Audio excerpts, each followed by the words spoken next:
Hello everyone. Today video how to check the engine air filter. This is a Honda CRV 2.4 liter 2002. Here 1, 2, 3, 4, 5. Socket number 8 millimeter.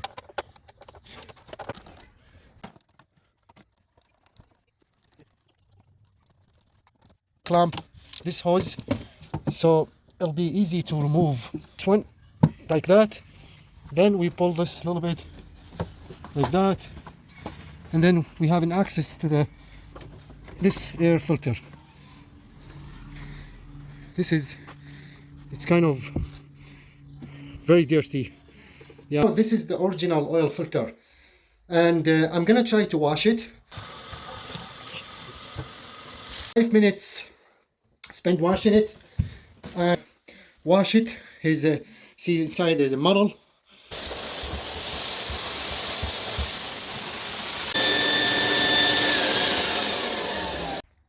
Okay, now this oil filter is dry. This is the original engine air filter. It says here Honda.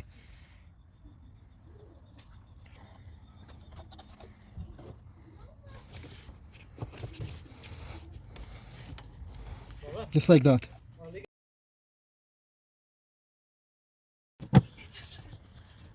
Put this one first.